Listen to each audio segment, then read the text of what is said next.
Yeah, if it doesn't matter. So humble, so humble. Okay, I'm going to try to record this, y'all. We'll see how it goes. I just got my webcam going. So let me see where I need to stand. You know, that angle, we'll just deal with it, and I won't feel like I need to get plastic surgery. My college students have taught me, like, when you do angles, you need to be up here, right? Not down here.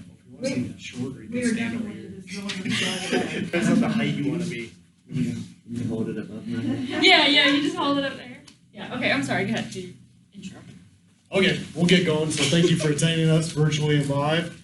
Our next speaker is going to talk about managing and leading in a virtual environment. Dr. Melissa Furman, thank you for being here. Perfect, thank you. Let her go. I have handouts. Do y'all want handouts? Sure. I do research on generational, I'll just take one and pass it around. I do research on generational diversity, and the younger generations do not like handouts.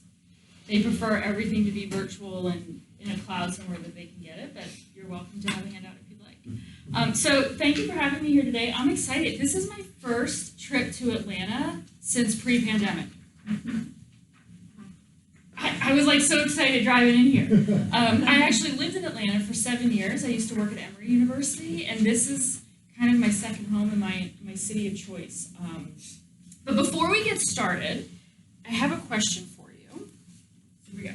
Okay, so when we come out of this pandemic, we are going to come out, I promise. Are you going to be the chunk, the monk, the drunk, or the hunk? Okay, self-reflection. You don't have to share. The chunk being you've been eating your way through the whole pandemic. The monk, some of you have found spiritual enlightenment and you learned a foreign language, or you read all these books. Great, I'm envious of you. The drunk, we all know what that is. Or the hunk. So I have a bunch of friends who've trained for marathons and Ironman competitions, and so I have some people say to me, well, I kind of started off as the chunky drunk. And then my significant other got on to me, and then now I'd like to say I'm the hunk. So a little self-reflection exercise there. But let me tell you a little bit about me so you understand the context in which I'm sharing this information with you today. I am originally from New Jersey. I consider myself a Yankee Belle, not a Southern Belle by any means, but a Yankee Belle because I spent half my life in New Jersey and the other half now in the state of Georgia. I'd like to think that the state of Georgia has kind of smoothed out my rough edges a little bit. We'll see. You be the judge. My background is actually, my undergraduate degree is in psychology. I originally started college as a math major, walked into Calculus 3, first week of class, and I was like, walked out. Changed to psychology, didn't really know what I wanted to do, and that's what brought me to Atlanta. As I came here to Atlanta, Georgia, because I grew up outside New York City. I knew I wanted to be in the city, and I said, no New York, no DC, because I hate politics, no Philly, because there's really not a whole lot in Philly. Anybody in here from Philly? No, you're not. Are you? Really? Not exactly. Oh, sort of, but there's not a whole lot there. So I said, okay, I'm going to go to Atlanta or Boston. And it snowed every weekend of the spring semester of my senior year of college, so I was like, no Boston. $1,000 in my pocket, 1986 Toyota Camry, drove to Atlanta and moved here. I worked at a nonprofit called GOAL, Girls Outdoor Adventure for Leadership. We did leadership training for inner city teenage girls here in Atlanta. It's still here. I enrolled in a counseling program at Georgia State because I like to help people. So I am a licensed professional counselor both in Georgia and South Carolina. So if any of you need me to undo anything, any damage I do to you today in these 50 minutes, you can call me up. I'm licensed. But my doctorate is in business. It is a DBA. It's an applied doctorate degree from Georgia State. So I'm kind of an interesting hybrid because I really care about people, but I also understand the bottom line importance of business. It's kind of an interesting mix. I've worked at different institutions. I started my career at Emory, loved Emory until the University of Georgia's Terry College of Business called me up and said, hey, we'd love for you to come work for us at Georgia. I thought Georgia, UGA, was in College Park, Georgia, which is the airport. Because where I grew up in New Jersey, Penn State is in State College, Pennsylvania, and the University of Maryland is in College Park. So here I was like, sweet, I could still live in Atlanta, work at UGA. Good thing I looked at a map, because this was before GPS. Thankfully, I went northeast and worked at the University of Georgia for a few years. Still lived in Atlanta. I just did the commute. Then this Yankee was trying to get north, so I worked at Johns Hopkins for a few years before the love of my life brought me down here back to Georgia in Augusta, Georgia. And I've been at Augusta University now for 16 years. Oh, no. Almost 20 years. Oh my gosh, that's crazy. Because I've been the assistant dean of the business school there for 15 years. That's what made me do the math in my head. But I recently stepped out of my assistant dean role to start my own consulting business. I do consulting, coaching, and training around my different areas of expertise. And all along, I've been a faculty member. So while also being an assistant dean, I was a faculty member. But let me tell you about my areas of research so you kind of understand my context again. I do a lot on women's leadership. Diehard feminist, Yankee, here standing in front of you. Generational diversity. Millennials is my favorite generation in the workforce, just saying. Gen Xers were the problem. There's research to support it. What else do I do? Unconscious bias, diversity trainings, but I also have this little pocket of research of helping STEM professionals transition into management roles, specifically engineers, medical professionals, computer scientists. And people are like, okay, that's kind of interesting. Where did that come from? Well, it's like I said, I'm married to an engineer who just has told me, I'm going to quote him here, he just wants to sit in a cubicle and design shit all day, but they keep promoting him into management roles, and with every level of this isn't live, is it? I need to be careful. His company may be, he loves every management role he's ever been given. How about that, right? So I've been doing a lot of research and training and consulting and coaching and helping STEM professionals transition into that management role. It's the other one is being broadcast. I know, but she's recording this. So I don't know if it's going to go on a website. And I know his company does send engineers to different professional development things. So maybe it won't get posted because I already cursed once. I'm from Jersey, though. That's why. It's okay, right? Jackson. I can help it. So that's my background. Okay, so I share that with you so you understand my lens in which I'm talking with you today, okay? So how many of you right now still have a hybrid or virtual workforce? Okay, do you all plan to continue to have it? At least some form of it? Yes. How many of you had it before the pandemic? Okay, awesome. What are your industries? I'm an engineering consultant. Consultant? Animal health. Animal health, okay, great. Consulting? Healthcare. Healthcare. Okay, awesome. And you guys all had that, well, the consultants, you guys were kind of doing it all along. All right, so when Not another wrinkle. Yeah. I have an engineering company, but I'm also an officer in this organization, Perfect. and we're widely distributed across the state. Yeah, so I was helping organizations and individuals transition into more virtual environments well before the pandemic hit. But then, as we know, with much of everything, the pandemic just kind of accelerated it.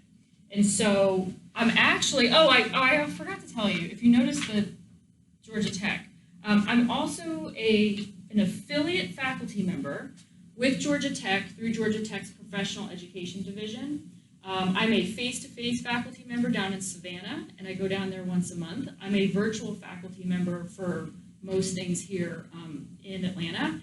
And I'm also serving in an affiliate faculty role at UNC Chapel Hill in an executive education capacity. Universities, we're learning more and more that professionals want to learn, but they don't want to go back and get a formal MBA or a formal degree. So I'm contracted out to different institutions to help do trainings and certification programs and such for professionals. So Georgia Tech, Savannah is just like this. they have a branch campus in Savannah. So you know Davis Crossing. Yeah. I love down there. They do, and down in Georgia Tech Savannah, they work a lot with Gulfstream, Wayfair's down there, a lot of distribution centers, the ports. So a lot of what they do is education for the supply chain community in Savannah. So yeah, I go down there once a month and teach in their leadership program. I love this.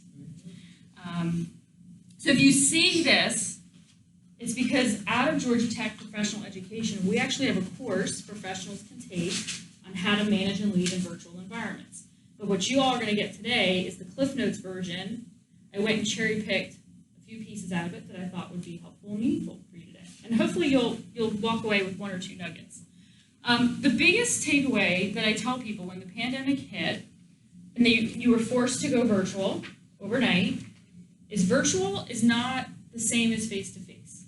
So many people took their exact same way of doing things, square peg, and tried to fit it into a round hole, and find a way that we could just do this virtually.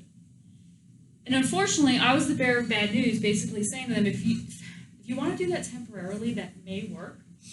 But when I work with organizations who, pre-pandemic, were generally trying to go more virtual, I said, you really need to go back to the drawing board and rethink how you do things. From leadership, to training, to onboarding, to managing, to leading, it really is a different beast.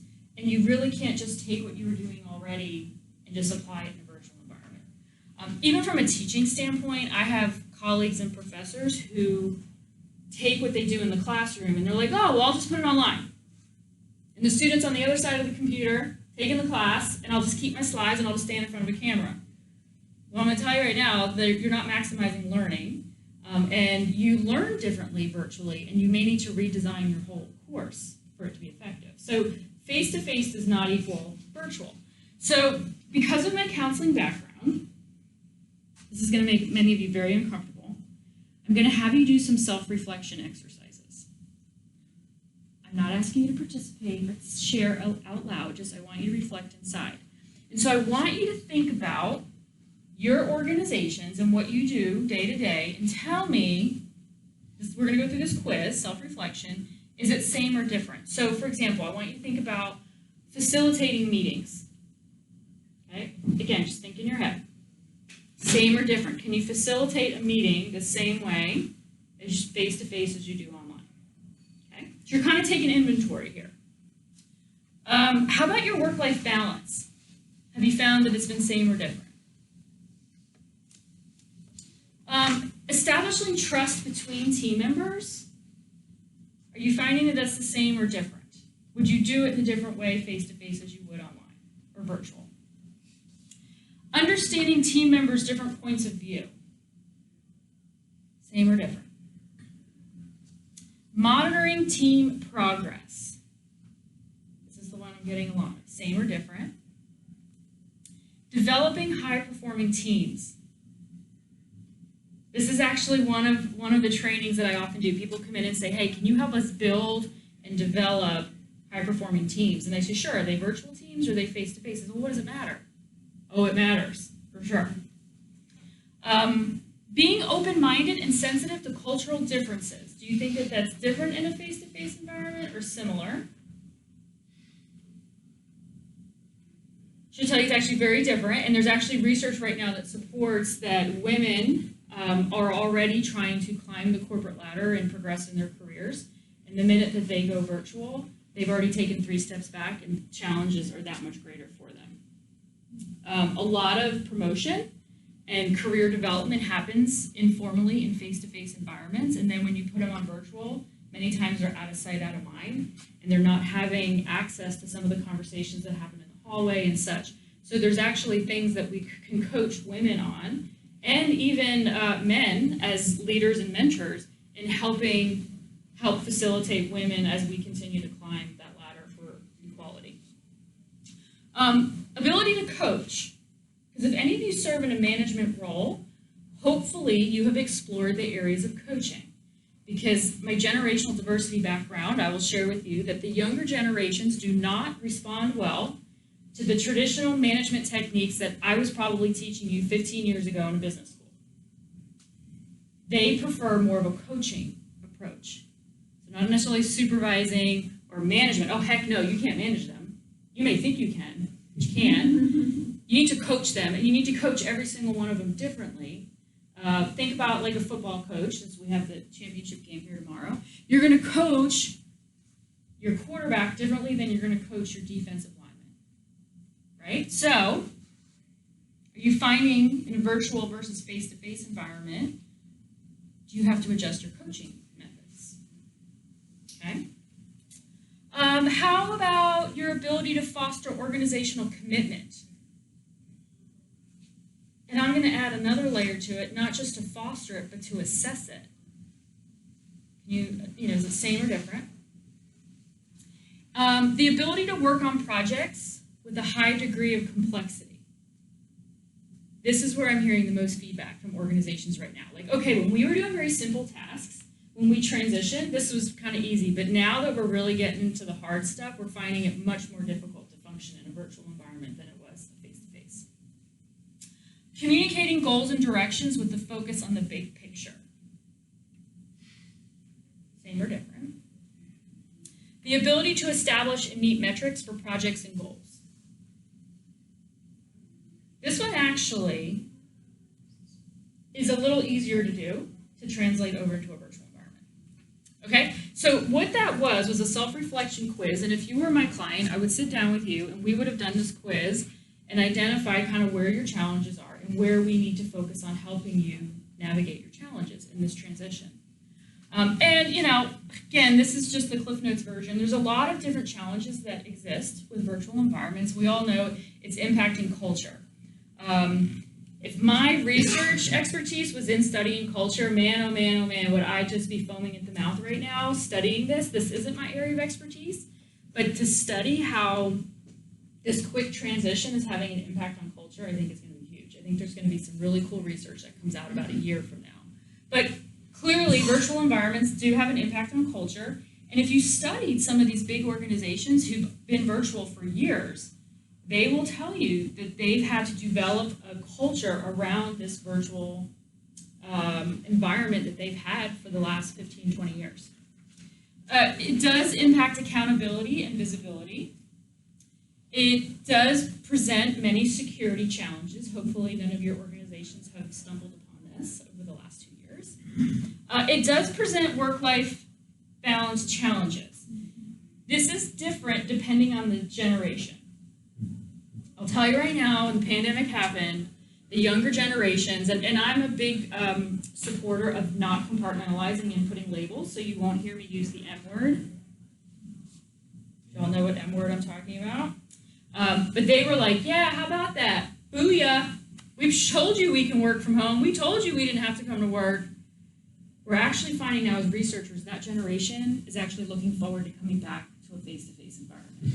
Because they're actually very social, relational, they like to develop relationships, and they are feeling a bit isolated, but they love the flexibility that comes with it, right? The next generation up, which is mine, which is between 40 and let's say late 50s, we all freaked out when this all happened because we had control issues, and we were like, oh man, how do we know if they're working? And I'm like, is the work getting done? Yeah, but how do we know? Can I make them turn their cameras on? Can we track their keystrokes? And I'm like, this is very typical of this generation. And I said, no, it's okay. Just make sure the work's getting done. But this has had a huge impact for them. Because this generation of 40 to 55, we have been searching for work-life balance for many years now. Has anybody found it? Right? The younger generations look for work-life integration. We've been looking for work-life balance, but these remote environments have actually helped us find it, but it's a double-edged sword because all generations are now saying, I feel like I can never turn it off. I feel like I'm on all the time. And so there's actually, if that's you or you're in those situations offline, I can give you some pointers on how you can manage that for both yourself and your team members. And clearly there's communication challenges. That was the first thing I was telling people when they transitioned is communicate. You cannot over-communicate in this situation. You have to explore new mediums, new channels, and you have to communicate with transparency and compassion. But these are all the different challenges. But on the other side of the coin, there's all kinds of benefits, right? We know it could be a very high potential cost savings. We know it adds flexibility, which could help with recruitment and retention. I have 2 clients right now, pretty large, that we're doing surveys to look at employee engagement and employee satisfaction. And we are finding that for some generations it's higher, for other generations it's not. What I was excited about, the biggest opportunity of going to a remote environment is you can increase the diversity within your organization. I will share with you a personal story in Augusta, Georgia. Some of my large manufacturers have been working with me to try to help them recruit diverse candidates to Augusta, Georgia. Well, I will share with you, as somebody who's not from Augusta, Georgia, it's very hard to be of a diverse population and live in Augusta, Georgia.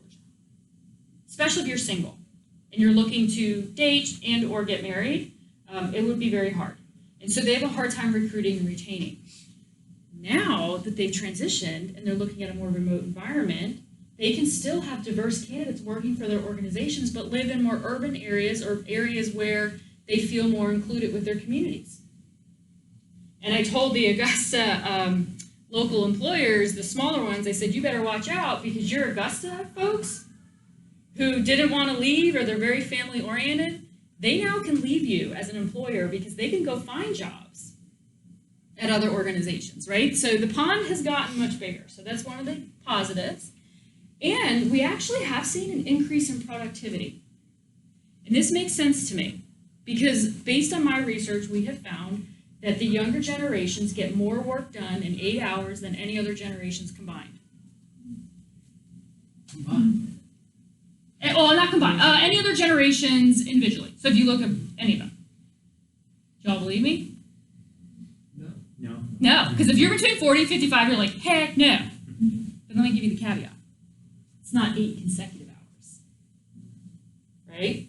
They get up, they do some work, they go eat avocado toast. You know them really well. I love them. They come back, they do some work, they go walk the dog. They do they're very efficient at working in small spurts, but then they quickly start to wander. Most of you in this room, looking at you, not to make any assumptions, if we're between 40 and late 50s, we are like chained and we just pound away for like 8, 9, 10 hours straight. But are you really have your max productivity? Because research actually shows 5 hours is max productivity time. So some of your organizations, and I know the professional staff of manufacturers have shifted to 5-hour core hours instead, and then they allow the flexibility outside those 5 core hours. Anyway, sorry, I'm going off on these tangents, but clearly there's opportunities. So I pulled this data from 2021. Now, this is from buffer.com, not the most reliable source, but to be able to get nice images to share with you all today, this is consistent with what legitimate research is finding from McKinsey, Deloitte, Harvard Business Review. So don't mind the source, but this is pretty consistent with what the literature is saying right now. So what's your biggest struggle with working remotely? People are saying basically not being able to unplug. Okay? Loneliness a little bit. What's the biggest benefit you see to working remotely? People like flexibility. They like being able to work from any location. Not having to commute is huge. And I would bet in Atlanta, I thought for sure coming in this morning, I was like, maybe all these companies will let people work from home. There's be no traffic.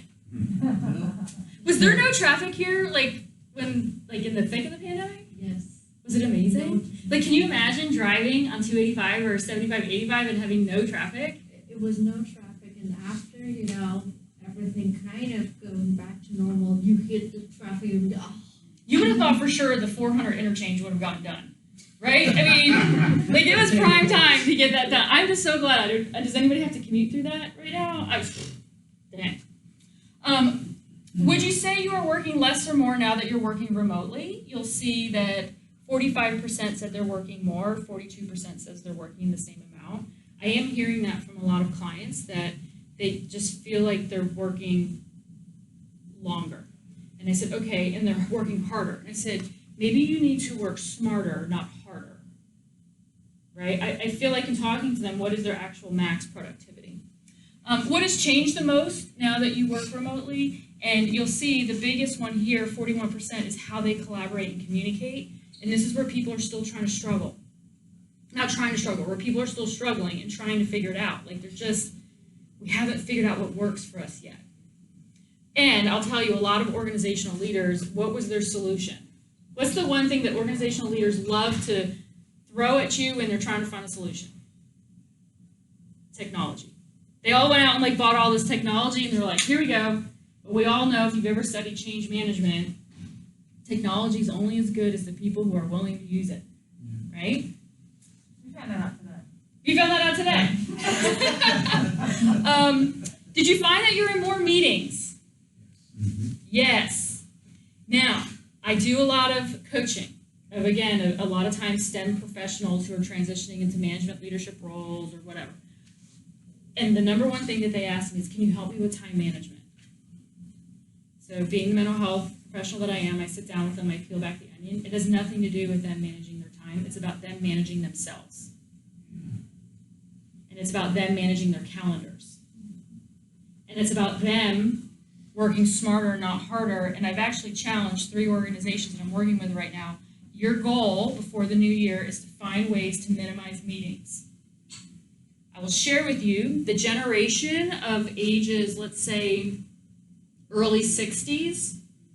Well, let's say late. The reason why I say this is because there's a lot of mixed thoughts about where generations start and stop. So let's say individuals late 50s to about 70, they love meetings. That's their wiring. Okay, so they're also known as the baby boomers. They love meetings, that's what they've known, that's what works for them, which by the way, the Gen Xers, we hate meetings. And the younger generations, the millennials and Gen Zs, want to get into the meetings because they feel like they have really good ideas and they can make better decisions than everybody. So there's this kind of mixed thought on meetings. Well, I say to them, what's the purpose? What's the outcome? And how can you do it differently? This is a big one. What's the biggest benefit you see? We've already kind of talked about this, the flexibility, not having to commute. And so here's the thing. When you are serving in a leadership management role in a face-to-face environment, that's hard enough as it is, right? You have to motivate people. You have to develop people. You have to engage people. You have to communicate on a regular basis, so on and so on and so on. And some of you are doing this in addition to your other job, right? So you're like an engineer, but you're also a manager. When you add in the virtual, you are now adding a whole nother layer that on top of all of this, you also are like a professional coordinator / project manager, which many of you are already project managers. But now you're a change manager, you're an information manager. This comes easier for you guys. You're a process analyst. Because many of you are like, well, we know this isn't working. How can we make this process better? But there's a lot of people who are not trained, like many of you in this room, that they're just plugging away, keep doing it as inefficiently as they can, right? And so what I decided to do with our time left here, let me make sure I know I'm between you guys and lunch, is I want to give you my top 5 recommendations. So I cherry-picked the top 5 recommendations, and I am going to have you continue to do self-reflection exercises. So if you look at your handouts, you do not have to share this with anybody. You can do it in your head. You can write it down. Let's pass one back here.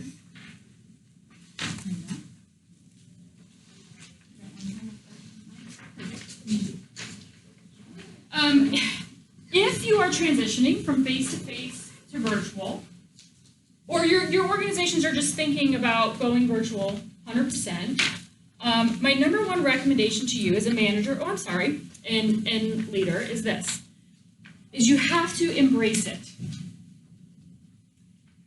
Let me give an example. If you go into a meeting and you're leading a meeting and you're like, yeah, this technology really isn't great and I know it would be better if we were together face to face, that doesn't help your cause, right? What kind of message are you sending to your team members when you start off like that? You kind of have to embrace it, fake it till you make it, make yourself believe it, whatever you got to do. Let's get you to the place where you actually believe that this can work and this can actually help your organizations, right? But you also have to be empathetic. And so when I say to people, what's the definition of empathy? The definition I hear most often is this one right here. Empathy is your ability to put yourself in somebody else's shoes. True? That's usually what we hear. Well, me, since I do diversity trainings, and I also do a lot with emotional intelligence, and empathy is a component of emotional intelligence, it's actually one step further. It's not just putting yourself in somebody else's shoes, It's assessing how they would feel in their shoes, not how you would feel in their shoes. That make sense? Right? So I always use the metaphor that, let's say we're working together and you want to walk in my shoes, you're going to walk in heels every day. Right? I could run a marathon in heels. I've been wearing heels for 20 years. I'm actually more comfortable in heels than I am sneakers. You put on my heels, you are still seeing the world through your lens, but you have my heels on. Right? So this is a perfect example I recently shared while doing a generational diversity training. I do some training with U.S. Marshals down at FLETC in Brunswick, the Federal Law Enforcement Training Center. And they said, yeah, we had this officer who called out of work because his puppy died. Can you believe that? That is like the most crazy thing we've ever heard. Then I said, you need to employ empathy. Dang, if I had a puppy, my puppy died, you'd be lucky that I'm only calling 1 day out of work. I may need like 3 or 4 days, I don't know, right? He's like, I can't. I grew up on a farm, I can't empathize. And I said, okay, let's peel back this onion. Have you ever experienced loss? He said, well, yeah, actually, I lost my wife 2 years ago. And I said, okay, so you remember how horrible that felt? Yeah, that felt horrible. I said, well, now you need to empathize and take that feeling of loss and understand that that's what your officer felt. And he's like, a puppy? And I said, it doesn't matter. In your world, your lens, that puppy is insignificant. But in this person's world, you don't know what role that puppy plays. You don't know if somebody that was really important to them gave him that puppy. Like, you don't know. And then he was like, oh, yeah, no, I guess you're right. I said, you need to empathize about the concept, the feeling, and think, okay, this person's experiencing loss. How have I felt this feeling loss? Now, how does this relate to virtual environments? Some of you may have the benefit and pleasure of having your own home office. And you can have 4 monitors. I love my 4 monitors. And you have 2 webcams. And, I mean, it's great, right? But you may have colleagues, team members, employees who don't have that luxury. And so being able to understand that they may have some different struggles than what you have, or they may not even have access to Wi-Fi. That's the other thing, too. I do a lot of, as a faculty member, we do teaching, research, and service. My service is I serve rural Georgia. And so the other day, is anybody familiar with Fitzgerald, Georgia? Yes. I was calling it Fitzgerald, but apparently that's not how you say it. It's Fitzgerald. Fitzgerald. Fitzgerald. I grew up in Ocilla, which is 6 miles from I was Fitzgerald. like in the Bermuda Triangle. There was no cell phone service anywhere, and there was no Wi-Fi. My Google Maps on my GPS even stopped working. Like I got nervous because I didn't have a map in my car. I love maps too. I need to go back to having a map. And I was like, how am I going to figure out how to get to the highway? So I was like, all right, well, there's a sign that says there was another big town not too far. And so like I went and there was something and I was able to get on Wi-Fi. And so my GPS started running and I did a snap. I'm trying to use the right words for the younger people in the room. Whatever it was, I saved the screenshot. So I could then follow the directions for the rest of my trip. Now, I went 12 miles out of the way. And then I was like, okay, I have to go 7.8 miles. And then, But there's places in Georgia that don't have access to Wi-Fi. So when you're thinking about these remote virtual environments, people may not have access to it. Okay? And so here's your self-reflection. Am I demonstrating support for virtual environments? So think about your behaviors and what you're doing. Number 2, do I understand and support what others may be experiencing, as it relates to video access, camera, things like this. But here's where I also see the big mistake that people make. You, as a manager, may be a morning person. And so you schedule your weekly virtual meeting every Monday morning at 8 a.m. because that's what works for you. Well, you may have a working mom or dad who's at home that the bus comes at 8:12. And some people are like, well, too bad, you need to be there at 8 a.m. Well, would it be so awful if you moved it to 8:30 or like 9 o'clock once the kids are on the bus? Like, just take a minute and stop and think and ask for feedback from your people if this is working for them. Are you checking in with them?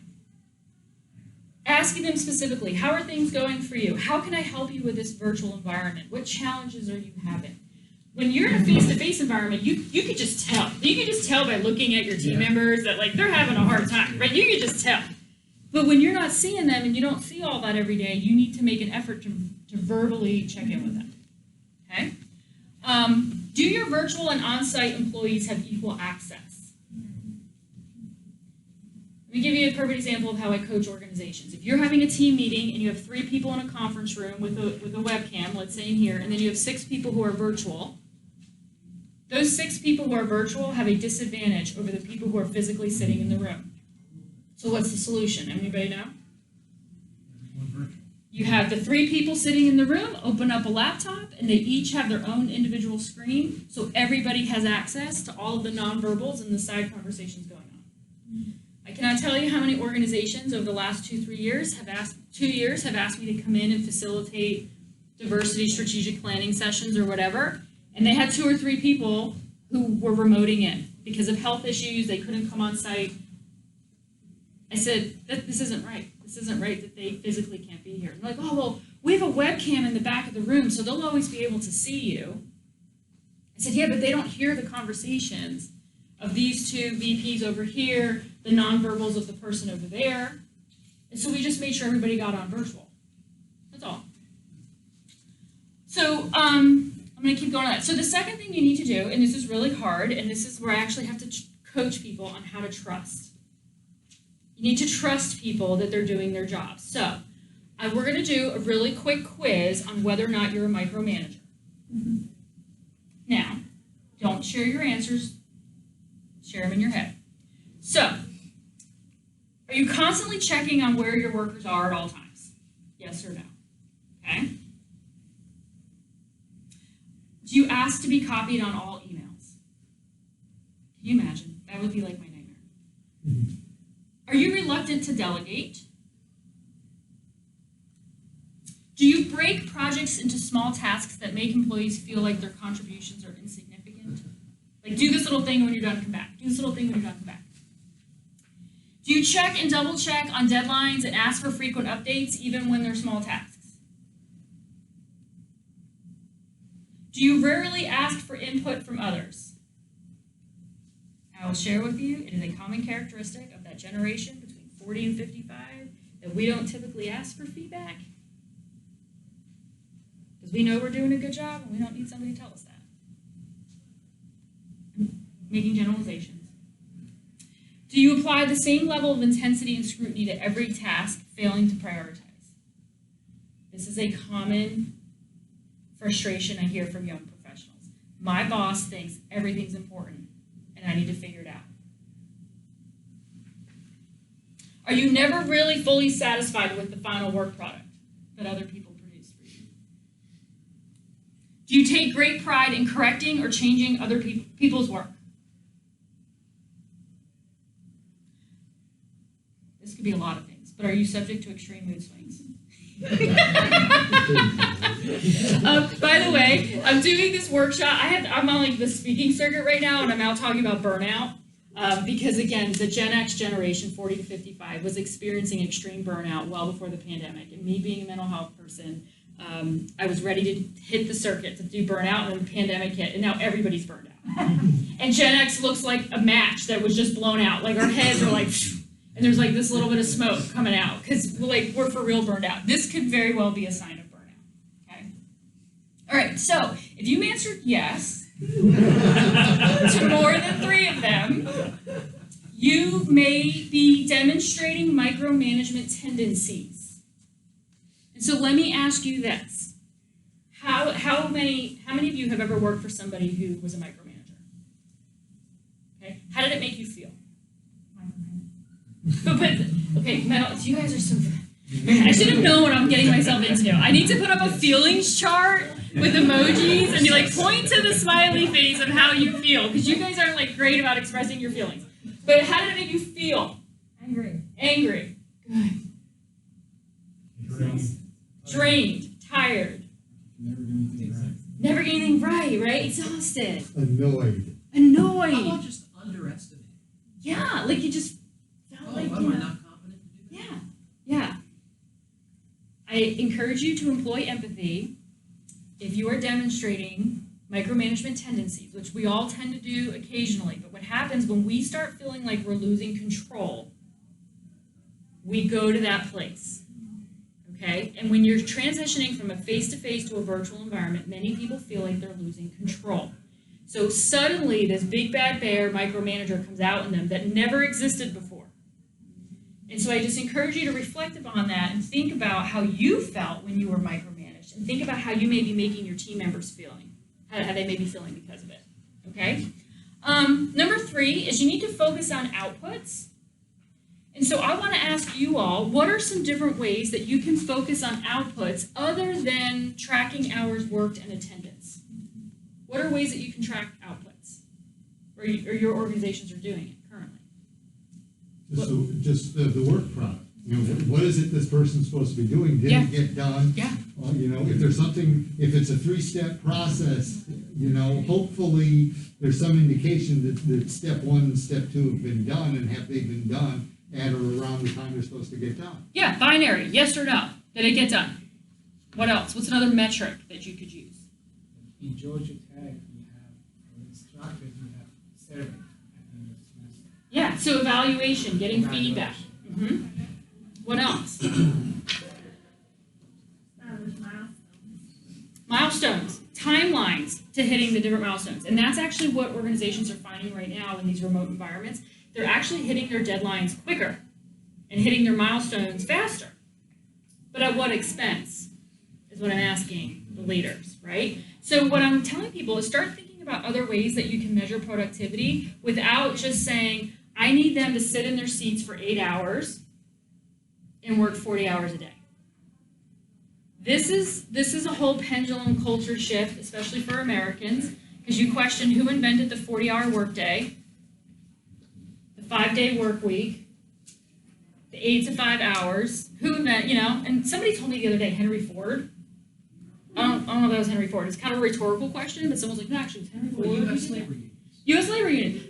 Is it really relevant today? The same way. Well, there have been some rather odd productivity measures. Number of keystrokes, you have a Yes. keystroke monitor. Lines of code written by programmers, it's like, well, I'll just rewrite this same thing over again and game the system. Do you all know what the young folks are doing? Have you heard? Do any of you know what they've been doing? They were recording themselves sitting in front of their computer.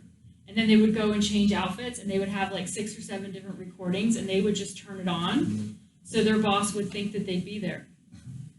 I mean, I love this generation. I've been teaching them for 10 years now, but they're very creative and innovative. And I'm like, if you took that creativity and innovation and applied it and channeled it to something a little more productive, but they're even coming up with ways that they can write code to make it look like they're running keystrokes. We got Ferris Bueller that put the brick on the Yeah. accelerator to take the mileage off the car. Yeah. One of the things I do is I just ask them, Yeah.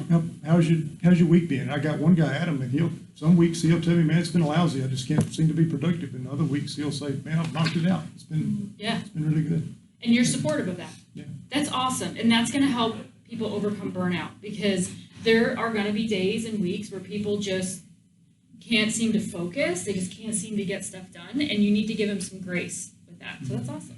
I know of one company, their measure was the number of engineering hours per dollar sale. But this person was working on new things, and that person was working on, well, we changed the size of the hopper. It blows my mind with some of the metrics people have come up with. And they like come to me all proud because I'm an academic, and they're like, well, look what we came up with. And I'm like, you're making it so much more complicated than it needs to be. Boil it down, understand humans. You're dealing with humans, not computers, right? All right, so number 4 is you really need to foster community. And this is where a lot of people are challenging. So I'm going to give you a couple different recommendations here. And then, so what you're going to see here on your screen is my recommendation is you need to make communication easy. And then I brainstorm some different ways that you can do that. Okay, and if you have some other ways, feel free to holler them out. How are we doing on time? I have about 5 minutes. Good? Okay. So, a great way to foster community in a virtual environment is to make communication easy. Now, you can do that by creating different communication channels and protocols. You'll find many of your organizations have so many channels, right? You have Teams, you have email, you have phone, you have text messaging, and then you have, what's the new project management? Slack. People are really all over Slack right now, right? As an organization, create your protocols of what is going to be your primary mode of communication for what purpose. So make it easy. This is where people are working harder and not smarter. So much communication is being lost because the organization didn't take the time to establish that. Remove the barriers, establish a new meeting rhythm. You know, just because your meeting rhythm was Monday mornings at 8 a.m. in this face-to-face environment, do you need a new rhythm virtual? Because now you're finding that most of your problems bubble up by Wednesday morning. So maybe it makes more sense to have your meeting on Wednesday mornings, right? Maybe you need to meet more often, but for shorter periods of time. So we used to have huddles in my face-to-face office where we stood because, you know, people can't stand for longer than 15 minutes without getting antsy, and I wouldn't let anybody sit. That was the only way we can make sure the meeting was in 15 minutes or less.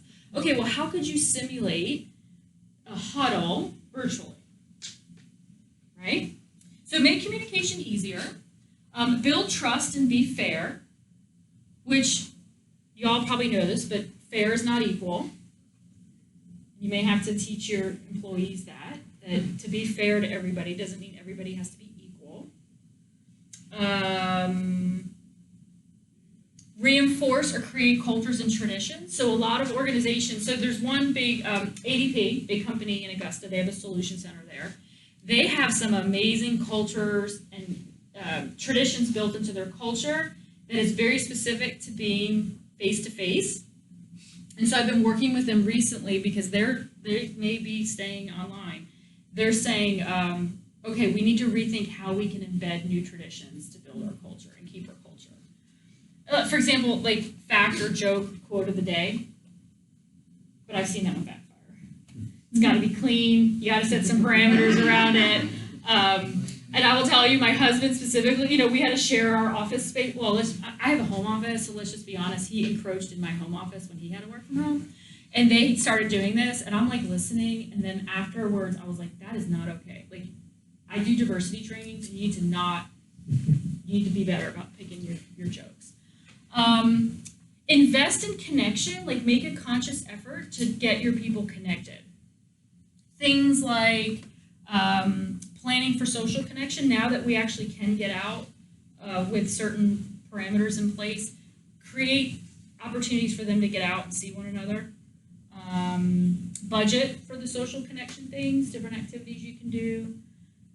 You could do show and tell. That was a fun one we were doing where, like, on a Friday afternoon, everybody could find one thing in their house that they were really proud of. They would show it and explain it, and we would go around, and it was fun. And it was really fun what some people came up with.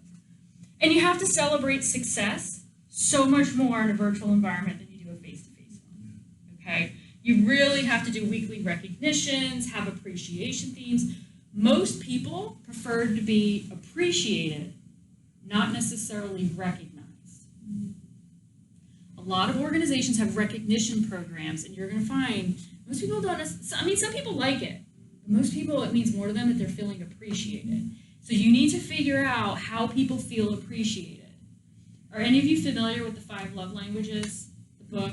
They use it in marital counseling all the time. Like, you tend to give love the way you want love received, and there's 5 of them.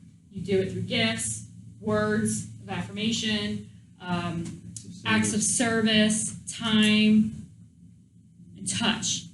Now, no touching. Okay, just so I don't get sued, there's no what? Say it back to me. No what? No touching. Okay, I have substituted touching with food. I'm Italian and from New Jersey, so my 5th love language is food. You need to figure out people's love languages so you're appreciating them the way that they want to be appreciated. Because let's say your love language is words, so I'm sitting here telling you all day, you're amazing, you're perfect, and that's not your language. Your language may be time. You feel appreciated when I give you a day off, rather than me telling you. So you need to figure that out, okay? And lastly, the last one is you need to find ways to help your team members perform better. And real quick, let's go through these. Number 1, you have to potentially adjust your strategy. The strategy that you wrote, your goals, your strategic plan that you wrote when you were face-to-face, you may need to tweak and pivot a little bit now that you're remote, okay? You may have to reevaluate your team members' strengths, weaknesses, and desires. That's really changed for a lot of people, or something that they were so great at when they were in the office, they're not so great at now that they're at home, and so you may need to repurpose them or invest in training them on something. And are you engaging your team? This tends to naturally happen in face-to-face environments, that you may be forgetting to do this in a virtual, is asking them for their input when you're making decisions, okay? This is an example of a communication plan that I worked with on a client of what they did before, what was their mode, what's the new mode, how often. Like, this is them actually doing an assessment of how they communicated before and how they may need to make the modifications, and then they save this on a shared drive, so everybody, this is how you create those communication protocols, okay? You may need to establish guidelines for working remotely. So for example, no emails after 5 p.m. You know, like everybody may have to establish some protocols. But which time zone? Mm-hmm. Right. So that's where I would say you establish core hours when you're working across multiple time zones, right? That we Hard have. when they're on the other side of the I know, I was just thinking that, like Australia, that would be really hard for you to have those core hours. But at least have a conversation about it. And maybe have 2 sets of core hours. But that's a great point. Encourage self-reliance. And so I have some different strategies. Like I always tell my team members, I hired you because you're really, really smart. Well, let me back up. The younger generations love lifelines. When they have a question, they're quick to phone a friend, text a friend, Google it. And they're underestimating their own ability to make decisions and problem solve. And so what I would do with some of my young professionals, I say, hey, I hired you because you're really smart. Matter of fact, you're smarter than me. So I want you to go back and think about this for 15 minutes. And you have to say this in a non-condescending way. I want you to go back 15 minutes, think about it, come back and tell me what you came up with. And you have to start training them. And then they come back and like, Dr. Furman, forget it, I didn't even need it, I figured it out. And I stopped answering emails right away because I found when I didn't reply right away, by the time I circled back to them, they had already figured it out. Right? So encourage them to be self-reliant. We already talked about that. It sounds like you're helping them like complete what I thought their parents were supposed to be doing. Parents are K through 12 education for a lot of their challenges. So without me going into my generational diversity spiel, the younger professionals don't have the same level of emotional and professional maturity at an early age as compared to the other generations. So for example, the baby boomer generation had high levels of emotional and professional maturity, typically late teens, early 20s. Gen X, 40 to 55, they're typically, we found, mid to late 20s for emotional and professional maturity.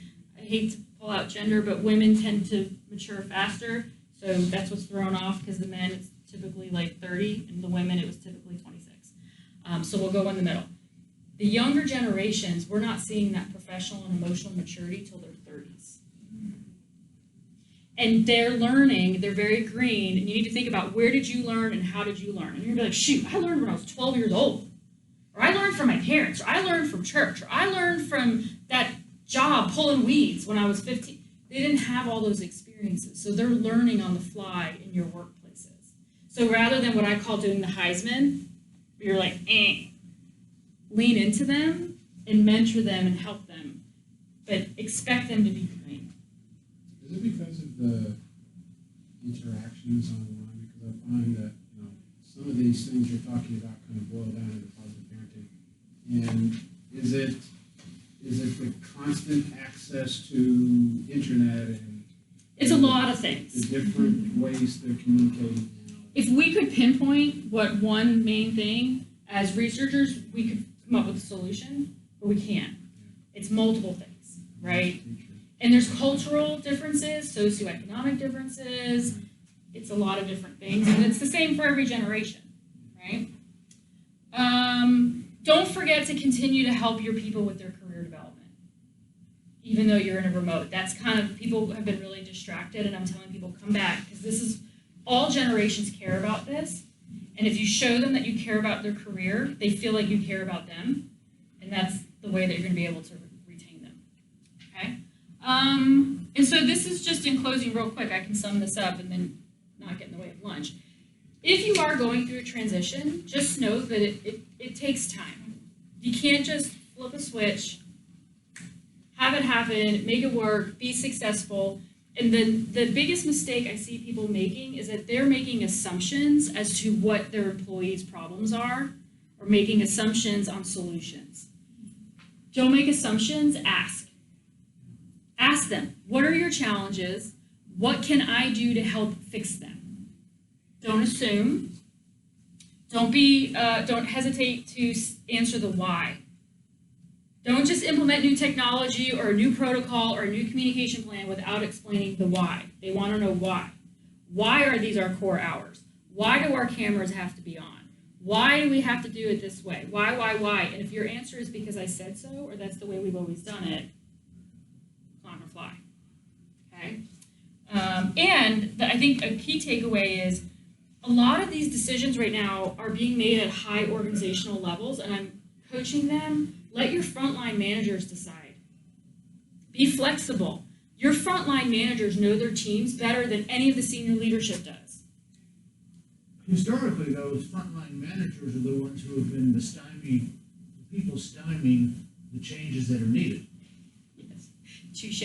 And actually, the McKinsey just came out with a study that the number one reason why young professionals are leaving organizations, because what do they always say? Good employees don't leave bad organizations, they leave bad what?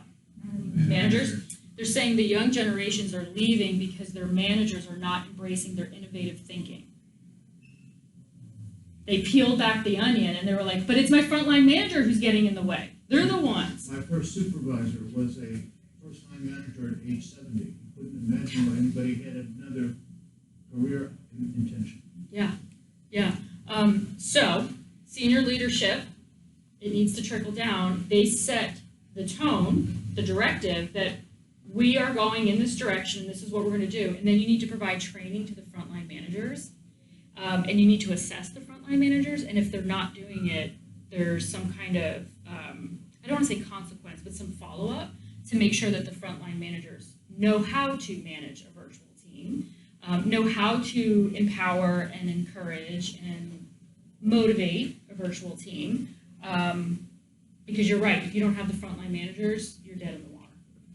Can you change frontline managers, or do you need to change out the frontline managers? So I'm screaming this from mountaintops. I'm telling companies, organizations, stop spending your money on recruiting and retaining your young workforce.